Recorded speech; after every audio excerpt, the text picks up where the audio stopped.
Hello, this is Eazytarget, and I'm really excited for the new seasons to come to PS4 and the consoles in general. Here, I would like to show you 5 reasons why we should be playing on the console version, or maybe the PS4 version exclusively. Here at the home screen, we can just see right away that the seasons has ended on the bottom left. That's never been there before. I never remember seeing that from before. That's the only indication that they have for seasons so far.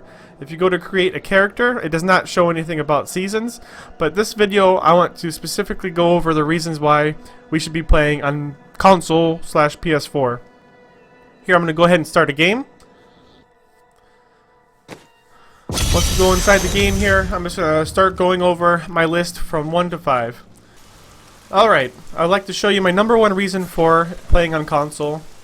That would be easy movement with the analog stick. If we come over to Festering Woods, this is where I like to test out my builds or changes to whatever I'm doing. But you can move easily through the enemies without having to worry about clicking on them and spending your ability. On PC, if I'm going through and I'm clicking, whatever is my left or right click for moving, I'll sometimes use it. So a lot of times it'd be like a mana spender, like fire bats or whatever, and then you're using up all your mana whenever you don't need to be. Of course everything is dying because it's only torment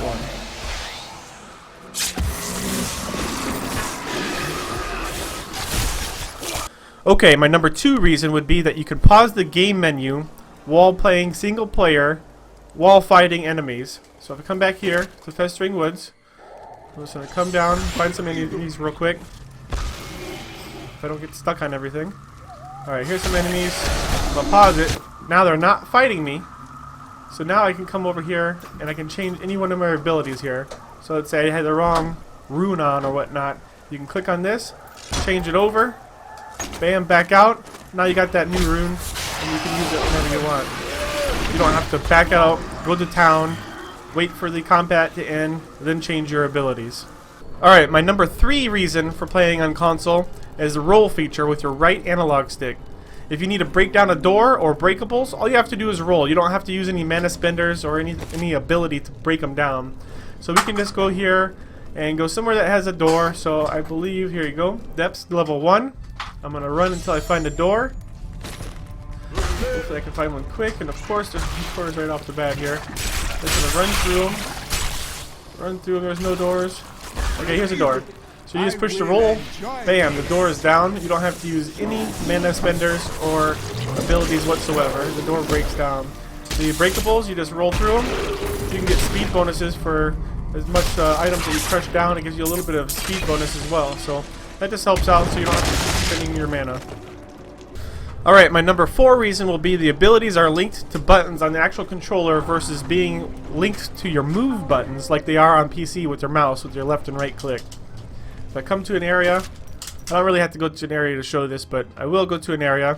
I push circle for spirit walk, X for soul harvest, square for dogs, triangle for locust swarm, push R2 for your bats, and it's linked individually, so I'm not moving around and accidentally spending my ability skills and putting things on cooldown that I don't want to be on cooldown, which is very frustrating on PC. Sometimes you just have to put that ability on the click, and if there's lots of enemies around, it's hard getting out and you'll get stuck and you'll die. Very frustrating. Alright, the #5 reason will be special enemies are spawned for your friend's game. Whenever you die or your friends die, it'll create a special enemy and then it will jump in a portal and go over to your friend's game or your game, depending on who's the one dying. But whenever that enemy goes into their game or your game, it's a special overpowered elite, which whenever you kill them will give you an item. But if you're not prepared for it, it could very likely kill you. So if I go to an area here, I'll go to the bridge real quick. I'm going to hurry up and try to die. I had to bump up the difficulty here because I wasn't dying on T1. Need more time. Normally a lot of enemies here and there's nothing. Okay, boom. See, and there's a portal right there in the middle of the screen. There's an enemy that was spawned and it moved on over to another player's game, which is maybe going to kill him, maybe it won't. But hopefully it doesn't and he'll be able to get a legendary item out of that. And moving on to 6. This is a bonus for PS4. It's exclusive because it's The Last of Us Rift. The Last of Us Rift has special characters that Blizzard Diablo has made specifically for the PS4. This gives you the ability to go into a rift, and it's Last of Us monsters or enemies that spawn in there. I'm going to show you. I got very lucky. I got it on my first try while recording this video, but I'm going to come in here. These enemies are special because they have different abilities, kind of similar. Some of them are kind of similar to the dogs that leave behind the gas clouds. It's kind of annoying because you'll kill them and then leave behind this gas cloud, and then it will kill you accidentally. But as you can see, these are characters from The Last of Us, and they're doing different abilities. They're leaving this gas on the ground. It's very annoying sometimes, but it is pretty cool because it's something that you will never see on the PC version or the Xbox One version. Number 7, I almost forgot, on console version, you have this mailbox.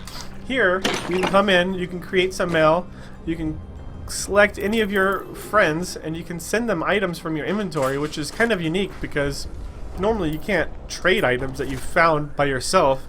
But with Diablo 3 on console, for some reason, you can send items. Like, I'm going to send him this item right here. I don't need that one. I'm going to send. And you say, are you sure you want to send this mail? Contains 1 item. Hit accept. Item was successfully sent to him. I don't think he'll take it. I don't know if he's playing, but if it doesn't accept it within a certain amount of days, then it will get sent back to you, and then you'll get your item back. Alright, number 8. I think with the console version, it's a lot easier to craft things on the cube. All you have to do is go over to the cube, and this has been the same way before they did the update for PC. On PC now, you can go here, you can select the abilities or whatever, and you can say load up the mats, whatever's needed, and then it will automatically put them in there. But on console, you come here, go to upgrade rare, bam, mats are already in there. And if I had a rare, then I'd select which rare I want to put in there, and it would upgrade it. I could show you with the Reforged Legendary. Boom, the mats are already there. I just click on whichever one I want to reforge, and I can reforge it right there. PC, it's a little bit more difficult, even with the new update.